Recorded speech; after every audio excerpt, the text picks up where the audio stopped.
Assalamualaikum warahmatullahi wabarakatuh.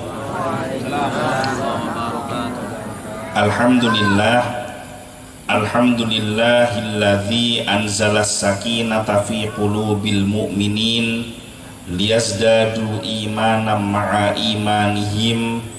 Asyhadu an la ilaha illallah wahdahu la syarikalah wa asyhadu anna Muhammadan abduhu wa rasuluh la nabiyya wa la rasula ba'dah.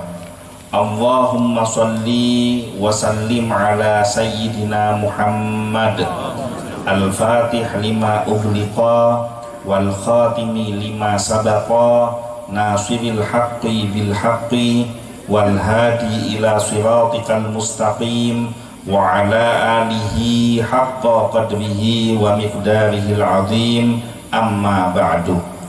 Kepada yang saya hormati dan yang saya muliakan, para alim ulama, para kiai, para ustadz, para guru ngaji, para tokoh masyarakat, kepada yang saya hormati Jami'iyah Hadrah Nurul Hasan, hadirin hadirat rahimakumullah. Tak lupa juga kepada Sohibul Hajah, tuan rumah pada malam hari ini, Pak siapa namanya? Pak Nan. Mudah-mudahan Pak Nan sekeluarga dipanjangkan umurnya, dimurahkan rezekinya, dan mudah-mudahan semua yang dihajatkan dikabulkan oleh Allah Subhanahu wa Ta'ala. Mudah-mudahan perjumpaan kita pada malam hari ini menjadi wasilah penyebab terkabulnya semua hajat dan keinginan kita, terhapusnya semua dosa-dosa kita, dan kita termasuk di dalam golongan umat yang mendapatkan syafaat dari Nabi Muhammad SAW. Pada malam hari ini kita bersama-sama mengkaji surat Al-Baqarah ayat yang ke-61. A'udzu billahi minasyaitonir rajim. Bismillahirrahmanirrahim. Wa idh qultum ya Musa lan nasbiru ala ta'amin wahidin fad'u lana rabbaka yukhrij lana mimma tumbitul ard min baqliha wa qithaiha wa fumiha wa adasiha wa basaliha. Qala atastabdiluna alladhi huwa adna billadhi huwa khair ihbitu misran fa inna lakum ma sa'altum wa dhuribat alaihimudz dhillatu wal maskanatu wa ba'u bighadabin minallah dzalika bi annahum kanu yakfuruna bi ayatillah wa yaqtuluna an-nabiyyina bighairil haqq dzalika bima asaw wa kanu ya'tadun. Wa idh qultum, dan ingatlah ketika kalian berkata. Kalian yang dimaksud di sini adalah ayat ini turun pada waktu Nabi Muhammad SAW posisinya sudah hijrah ke Madinah dan berhadapan dengan kaum Yahudi yang ada di Madinah. Maka kalimat wa idh qultum, kalian yang dimaksud ini adalah kalian orang-orang Yahudi di Madinah, dan kaliannya itu maksudnya nenek moyang kalian, yaitu Bani Israel. Wa idh qultum, dan ingatlah ketika kalian berkata, maksudnya nenek moyang orang-orang Yahudi yang di Madinah, ya Musa, wahai Musa, artinya nenek moyang bangsa Israel yang hidup pada zaman Nabi Musa. Lan nasbiro, kami sekali-kali tidak akan sabar, ala ta'amin, dengan makanan, wahidin, yang satu jenis saja. Jadi kalau di ayat yang sebelumnya kita telah diterangkan bahwa ketika bangsa Israel telah diselamatkan oleh Allah Subhanahu wa Ta'ala dari jajahan Fir'aun dengan melalui mukjizat tongkatnya Nabi Musa yang dipungkulkan ke Laut Merah, selamat kurang lebih sekitar 600 sampai 700 ribu bangsa Israel, dan lebih dari 1 juta pengikut Fir'aun mati di dalam Laut Merah. Nah, ketika setelah selamat dari perjalanan dari kejaran Fir'aun ini, bangsa Israel sampai di sebuah daerah yang namanya Tih, yang daerah tersebut adalah padang pasir sehingga kesulitan untuk mencari makanan. Nah, bangsa Israel ini adalah sebuah kaum yang terkenal dengan sifat manjanya, di mana ayat yang sebelumnya diceritakan ketika terjadi panas yang begitu terik, ini mereka minta kepada Allah melalui Nabi Musa, bukan bingung nyari payung, jadi panas beni apajung, tapi menyuruh Allah, memerintah Allah untuk menaungi kepalanya dengan awan. Makanya ayat yang sebelumnya ada kalimat wa dhallalna 'alaikumul ghamama, dinaungi dengan awan untuk melindungi terik matahari. Kemudian ketika kondisi lapar, bangsa Israel ini bukannya berusaha untuk mencari makanan, tetapi mereka dengan entengnya mengatakan, wahai Musa, kami lapar, mintakan kepada Tuhanmu untuk menurunkan makanan kepada kami. Maka muncullah mukjizat yang sangat luar biasa yang menurut para ulama disebut dengan khariqul adah, yaitu sesuatu kejadian di luar kebiasaan. Wa anzalna 'alaikumul ghamama wa dhallalna 'alaikumul ghamama wa anzalna 'alaikum manna wassalwa. Diturunkan oleh Allah Subhanahu wa taala dua jenis makanan.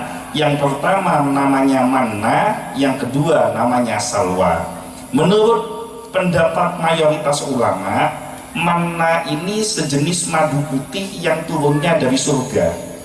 Jadi ini begitu orang Israel ini lapar pada zaman Nabi Musa, itu seketika Allah menurunkan netes madu ini dari langit, netes kare etadein.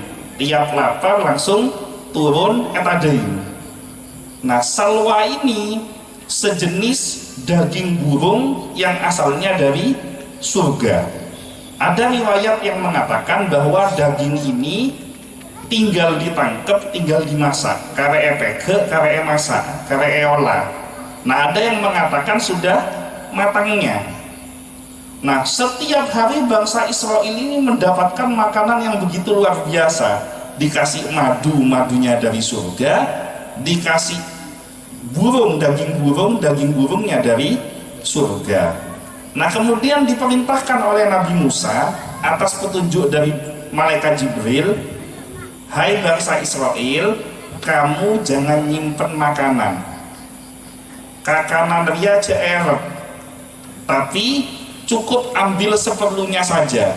Nanti betona ben lapar, kakanan ria toron kibit. Pokoknya kalau kamu lapar, turun sendiri makanan ini, tidak usah disimpan. Tapi muncul sifat serakah bangsa Israel, ketika makanan ini turun, takut tidak kebagian, disimpan makanan ini. Nah, akhirnya menurut sebuah riwayat, walaupun ini riwayat Israiliyat ya, kisah-kisah yang tidak ada dalilnya di dalam As-Sunnah, menurut sebagian riwayat dikatakan daging itu dulu tidak pernah busuk. Jadi daging itu ceritanya tidak pernah ada daging yang busuk. Nah, mulai dari zamannya bangsa Israel nyimpan manna dan salwa ini dihukum oleh Allah, akhirnya daging yang disimpan ini jadi busuk. Maka sejak saat itu daging yang disimpan, semua jenis daging akhirnya ada dibucok. Makanya kalau sekarang kita nyimpan daging lama-lama, dagingnya busuk. Ini akibat dari ketamaan bangsa Israel menurut riwayat Israiliyat. Jadi tidak ada di dalam sunnah. Israiliyat ini bisa benar, bisa salah. Nah, setiap hari mendapatkan kenikmatan yang begitu hebat. Setiap hari ada makanan yang turun dari surga berupa manna dan salwa. Nah, begitu berjalan sekian lama, muncul sifat bosan. Jadi bangsa Israel ini orang yang selalu tidak syukur dengan nikmat yang diberikan oleh Allah. Ketika sudah muncul bosan, nah, maka Nabi Musa ini diperintah, bahkan secara tidak langsung memerintah Allah dengan mengatakan lan nasbiru ala ta'amin wahidin. Kami sekali-kali tidak bisa sabar dengan satu jenis makanan saja. Ini coba dibayangkan betapa kurang ajarnya bangsa Israel yang setiap hari sudah diberikan nikmat berupa makanan dari surga oleh Allah, kemudian mereka mengatakan kami tidak sabar dengan makanan yang diberikan oleh Allah. Mon empian salam dan gula benare orang dari swarga tak usah alako karetoron kan nyaman. Nah ini bangsa Israel mereka tak usah alako karetoron deran pas ngocak. Kita itu tidak sabar dengan makanan yang setiap hari turun yang satu jenis saja, yaitu manna dan salwa. Fad'u lana, maka mintakanlah untuk kami Rabbaka, kepada Tuhanmu, yukhrij lana, untuk menumbuhkan atau mengeluarkan bagi kami mimma tumbitul ardi, dari apa saja yang bisa ditumbuhkan oleh bumi. Mimba poliha, yaitu berupa sayur dan sayur mayur. Wa qissaiha, mentimun. Wa fumiha, bawang putih. Wa adasiha, kacang adas. Wa basoliha, bawang merah. Jadi diprotes, mintakan kepada Allah, wahai Musa, kita ini kan bosen dengan jenis-jenis makanan yang turun dari langit. Nah sekarang ganti model, kemarin kan turun dari langit, sekarang ganti model, minta yang tumbuh dari bumi.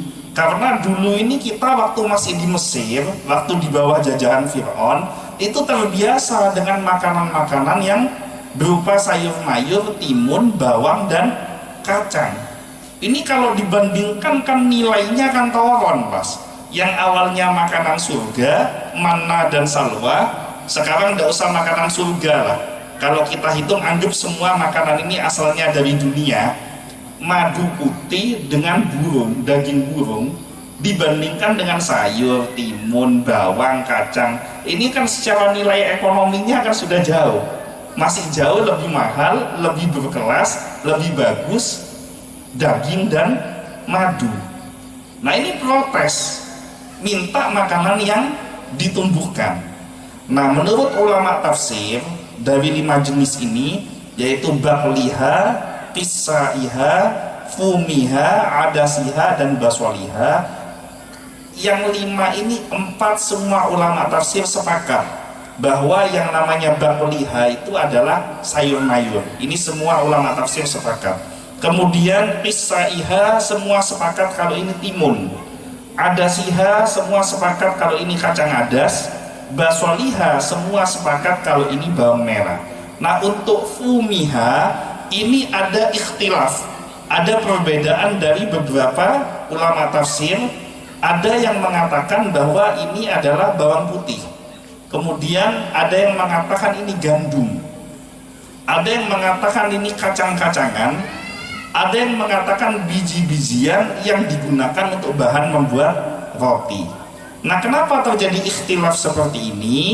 Karena bahasa Arab itu sama seperti bahasa Indonesia, bahasa utamanya bahasa Indonesia, tetapi di Indonesia sendiri banyak bahasa daerah, ada Jawa, ada Madura, ada Sunda, ada Batak, dan lain sebagainya.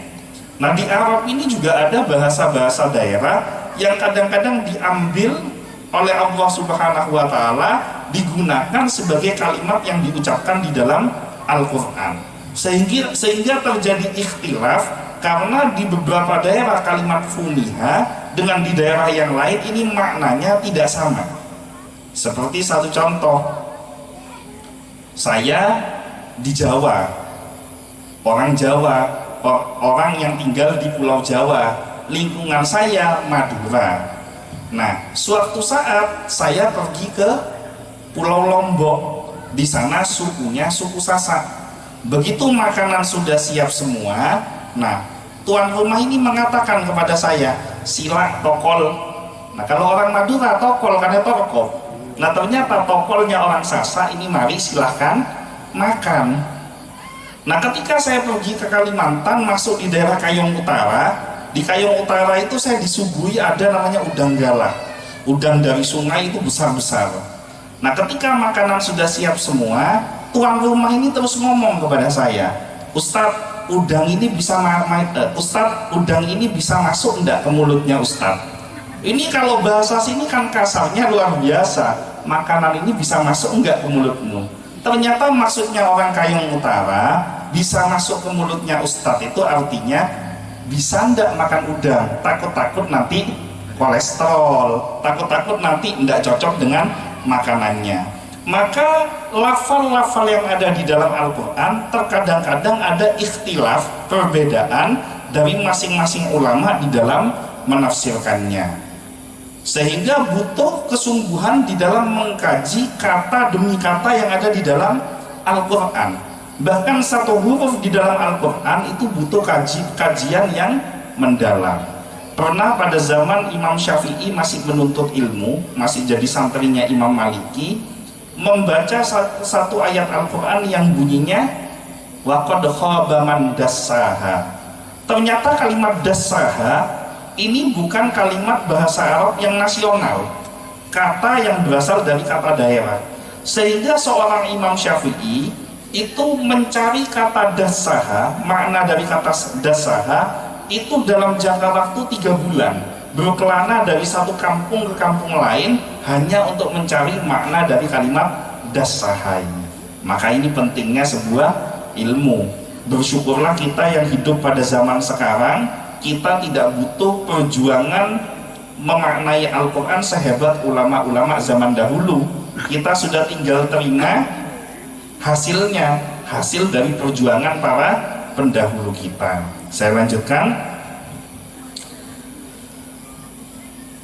Qala, Nabi Musa berkata, atas tabadiluna alladhi huwa adna billadhi huwa khair. Apakah kamu mau mengganti sesuatu yang baik dengan sesuatu yang buruk? Alladhi huwa adna, sesuatu yang nilainya rendah kamu ingin ambil dengan menukarkan billadhi huwa khair, sesuatu yang jauh lebih baik.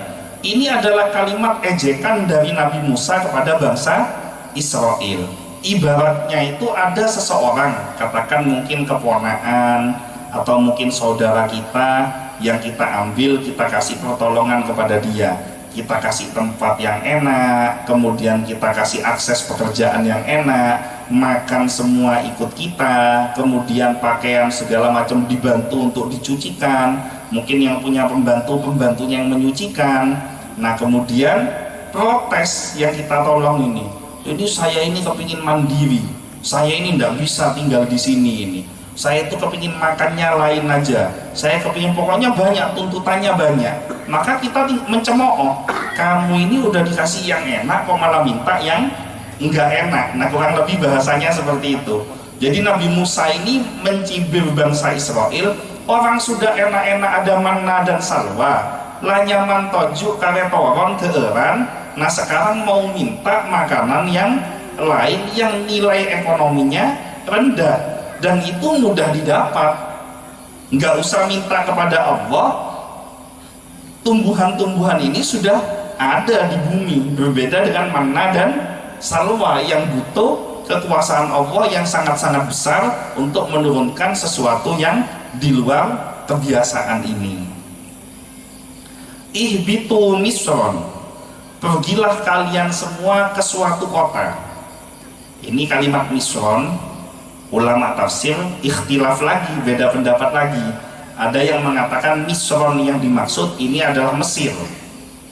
Nah tetapi ada sebuah pendapat di dalam kitab tafsir Ibnu Katsir bahwa seorang sahabat Nabi yang paling menguasai ilmu tafsir, namanya Abdullah bin Abbas, masih keponakan Nabi, mengatakan bahwa Misron yang dimaksud itu bukan kota Mesir, karena mustahil mereka sudah lolos dari jajahan Fir'aun dari kota Mesir kemudian dikembalikan lagi ke Mesir, sementara mereka dibimbing akan masuk ke daerah Baitul Maqdis di Palestina.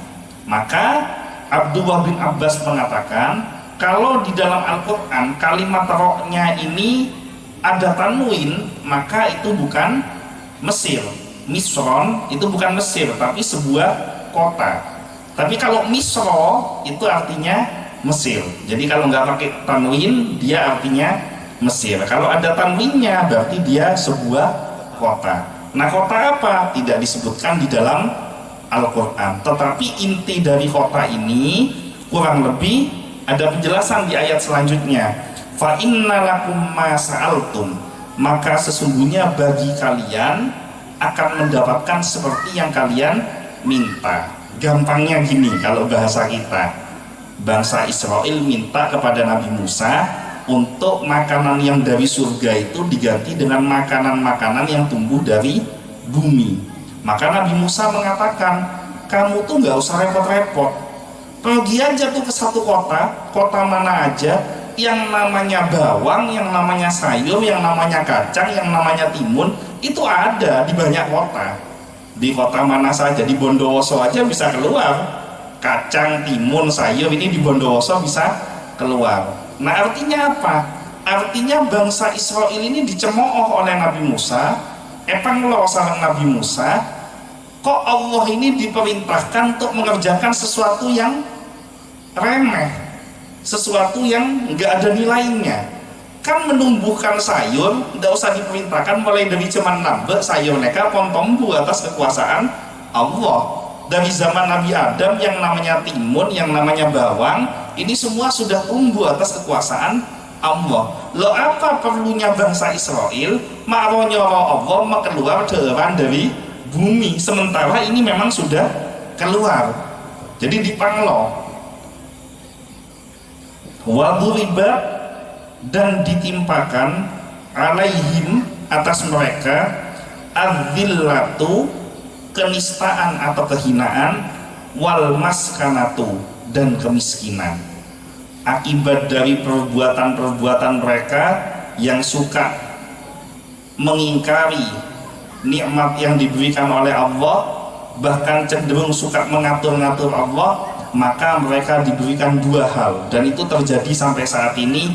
Yang pertama yaitu dhillah, kehinaan atau kenistaan. Yang kedua maskanah, yaitu kemiskinan. Coba kita lihat bangsa Israel yang hidup pada saat ini, semua negara kecuali sekutunya itu menghina dan memusuhi bangsa Israel, ngejek bangsa Israel. Kenapa? Karena atas kezalimannya yang mengambil tanah dari masyarakat Palestina. Bahkan negara-negara non-muslim pun cenderung mendukung kemerdekaan Palestina dan menyalahkan agresi militer yang dilakukan oleh bangsa Israel. Bukankah ini sebuah kehinaan sesuai yang dijanjikan oleh Allah di dalam Al-Quran? Dari zaman Nabi Musa alaihissalam terus berlanjut sampai saat ini, bahkan ila yaumil qiyamah nanti, bangsa Israel akan terus menerus mendapatkan kehinaan dari Allah dan di mata seluruh manusia akibat dari kekufurannya dan kedurhakaannya kepada Allah. Wal maskanah, dan kemiskinan. Itu tanah yang dimiliki bangsa Israel sekarang, itu bukan tanahnya sendiri, itu tanahnya Palestina yang mereka ambil, mereka jajah. Ciri-ciri orang miskin itu kan orang yang selalu merasa kurang, sehingga dengan segala cara ingin mengambil hak orang lain. Menumpama beda orang kelihatannya soki, kelihatannya kaya, tapi kayanya dengan cara yang tidak benar, nipu orang, mengambil hak orang lain, merugikan orang lain. Maka pada hakikatnya menurut bahasa Al-Quran ini al-maskanah. Ini orang melarat, orang miskin. Karena orang miskin itu akan selalu merasa kurang walaupun dia sudah punya, sehingga dia menghalalkan segala cara untuk mencapai apa yang dia inginkan. Sementara orang yang kaya, laisal ghina an kasratil aradi, yang dinamakan kekayaan itu bukan banyaknya harta benda, bukan karena punya rumah yang bagus, bukan karena punya mobil yang bagus, bukan karena pakai pakaian yang mahal, bukan karena uangnya banyak, walakinnal ghina ghinan nafsi. Tapi yang dinamakan kaya adalah yang hatinya selalu lapang. Uang bukan menjadi tolak ukur. Empian kontro oning, empian melawat napasoki menurut bahasa Al-Quran gempang. Kalau melihat uang, dinilai-nilai, ada nilai materi yang sangat besar di situ, dan punya keinginan hasrat untuk memiliki secara tinggi kepada uang tersebut, maka menandakan kita masih ada kemiskinan di dalam hati.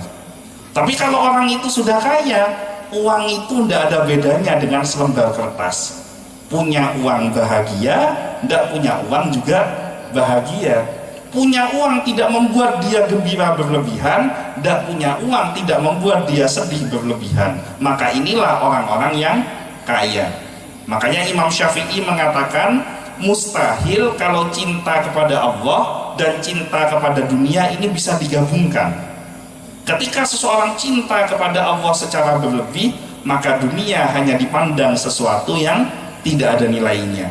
Ketika dia bekerja, kerjanya bukan untuk uang yang dia dapatkan, tapi dia bekerja untuk syarat ibadah, mencari ridha Allah, sehingga dengan uang yang dia dapatkan bisa digunakan untuk ibadah, menafkahi anak istrinya, anaknya bisa disekolahkan di sekolahan yang baik, dimasukkan ke pondok pesantren, ibadahnya bisa nyaman. Kenapa? Karena tempat ibadahnya bagus, pakaian yang digunakan untuk ibadah juga nyaman, tapi bukan ditunggangi oleh dunia. Orang yang dekat kepada Allah, maka dunia akan tunduk kepada dirinya. Tapi kalau orang yang fokus kepada dunia, maka Allah akan menjauh dari dirinya. Ini pengalaman saya. Saya di daerah Pujer itu punya toko baju. Dulu tidak ada kewajiban untuk pegawai melaksanakan sholat berjamaah. Jadi saya ini tak ros-ros abajeng amanda itu tidak peduli, sudah terserah mau sholat atau tidak, itu hak masing-masing. Nah kemudian ketika masa pandemi ini oleh hidayah pas gula buat aturan, pokoknya semua pegawai toko wajib melaksanakan sholat jamaah. Waktunya masuk sholat, toko harus ditutup. Pokoknya ada pegawai yang tidak mau sholat, saya potong gajinya. Akhirnya pegawai neka saya tak abojeng kabi. Bukan takut sama Allah, tapi takut gajinya dipotong. Nah, awalnya ujian. Apa ujiannya? Ketika waktunya belum datang sholat, sobung orang masuk ke toko, dah ada orang yang beli. Begitu masuk waktu sholat, toko ditutup, banyak orang datang mau beli dan gagal. Mulai ada ujian, sudah dibuat 2 shift aja, separuh jamaah, separuh jaga toko, nanti gantian. Tapi bismillah, saya mengatakan ini hati-hati nih, karena min syarril waswasil khannas, ini sudah mulai digoda nih, ada muncul waswas, tidak bisa, urusan rizki, urusan Allah. Nah setelah saya hitung-hitung, 1 hari dengan diwajibkan sholat dan tidak diwajibkan sholat, pendapatan toko itu sama. Jadi sehari pegawai esok afajeng, sarang sehari pegawai tak urus afajeng napanten oleh nanu toko neka pada. Nah kita ini sering dibohongi seperti ini, seolah-olah kita itu ini nanti harta nggak dapat kalau kita sholat. Pedagang emang dengan dagangannya kalau meninggalkan sholat. Orang yang bekerja di sawah, mencangkul dan lain sebagainya, menunda-nunda sholatnya karena metotok kade kelakuannya. Padahal ternyata setelah dihitung-hitung, sholat atau tidak sholat yang didapat sama. Kenapa? Karena rezeki sudah diatur sama Allah, tidak mungkin keporok. Nah terus bedanya apa? Sholat dengan tidak sholat. Orang yang sholat, rezekinya dapat dan ada nilai barokah di dalam rezekinya. Orang yang tidak sholat dapat juga rezeki, tapi tidak ada nilai barokah di dalam rezekinya. Maka jangan sekali-kali meninggalkan sholat. Ibadah kita jangan ditinggalkan. Sudah urusan harta, urusan dunia, Allah itu sudah ngatur. Empian every odi, coba bayangkan masa PPKM beri, berapa banyak orang yang wafat kena corona kemarin. Saudara kita, teman-teman kita, tetangga kita, banyak sekali yang wafat, dan Allah takdirkan kita masih hidup hingga malam hari ini. Maka artinya orang yang ditakdirkan masih hidup itu ditakdirkan masih punya rezeki oleh Allah Subhanahu wa Ta'ala. Maka buat apa memusingkan rezeki yang sudah pasti, kemudian kita melupakan urusan akhirat yang belum pasti. Rezeki kita pasti dapat, masuk surga atau neraka masih belum pasti. Maka ayo kita berjuang untuk mendapatkan kepastian masuk ke dalam surga dengan mendekatkan diri kita kepada Allah. Tapi tolong jangan disalahartikan, jangan sampai besok istrinya nanya ke suaminya, apa beun mata alakoh, semalam saya ikut pengajian cinta kepada Allah, tinggalkan duniawi. Tidak begitu. Jadi cinta kepada Allah tetap bekerja, karena para nabi dan rasul semuanya alaqah. Guru-guru kita semuanya bekerja. Pencipta Bulughul Maram Al-Hafidh Ibnu Hajar Al-Asqalani itu at-tujarul kabir, ketika saya baca biografinya, seorang pedagang besar dan sukses. Maka kita harus bekerja, tapi bekerjanya untuk syarat ibadah. Waba'u bi ghadabim minallah, dan ditimpakan kepada mereka, dan mereka kembali. Waba'u itu artinya kembali, dan mereka kembali dengan mendapatkan kemurkaan dari Allah. Kenapa mereka bisa mendapatkan kemurkaan dari Allah? Ada penjelasan di ayat selanjutnya. Dzalika, yang demikian itu maksudnya adzillah wal maskanah, kehinaan dan kemiskinan. Kemudian waba'u bi ghadabim minallah, kembali dengan murkanya Allah. Bi annahum, diakibatkan karena mereka kanu selalu yakfuruna bi ayatillah, ingkar dengan ayat-ayat Allah. Sudah diberikan berbagai macam tanda-tanda kekuasaan Allah, masih saja diingkari.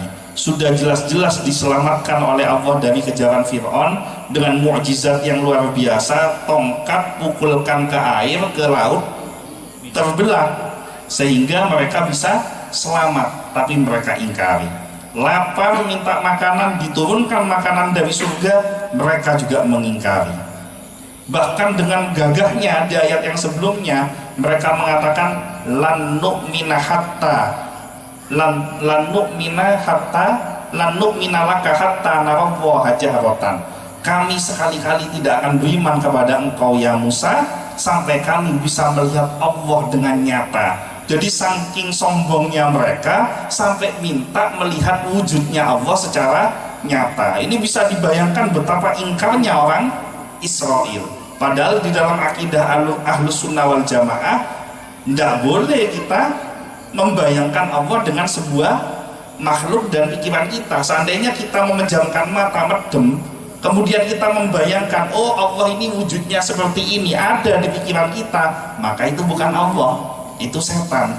Karena Allah itu kaidahnya walam yakullahu kufuwan ahad. Allah itu tidak serupa dengan apapun yang ada di alam semesta ini.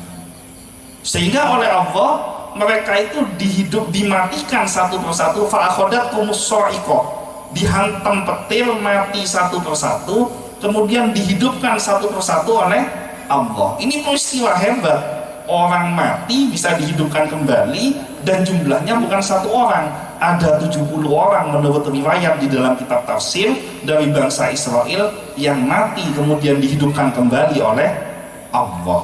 Tapi ini pun juga diingkari. Itulah yang menyebabkan kenapa mendapatkan dhillah wal maskana, mendapatkan kehinaan dan kemiskinan, mendapatkan bighadabim minallah, dapat murkanya Allah. Wa yaqtulunan nabiyyina bighairil haq. Bahkan tidak hanya ingkar kepada ayat-ayat Allah, mereka membunuh nabi mereka dengan alasan yang tidak benar. Menurut riwayat diceritakan bangsa Israel itu saking kafirnya, saking ingkarnya, setiap hari mereka membunuh tidak kurang dari 300 orang nabi. Rasul ada 25 orang. Tapi kalau nabi dari zaman Nabi Adam sampai Nabi Muhammad itu dalam sebuah kitab diterangkan kurang lebih sekitar 124.000 orang. Contoh, Nabi Syed itu bukan Rasul tapi nabi. Nabi Khidir bukan Rasul tapi masuk kategori nabi, dan lain sebagainya. Nah, pada zaman bangsa Israel ada nabi yang terkenal namanya Nabi Yusha bin Nun. Ini bukan Rasul tapi nabi. Nah, bangsa Israel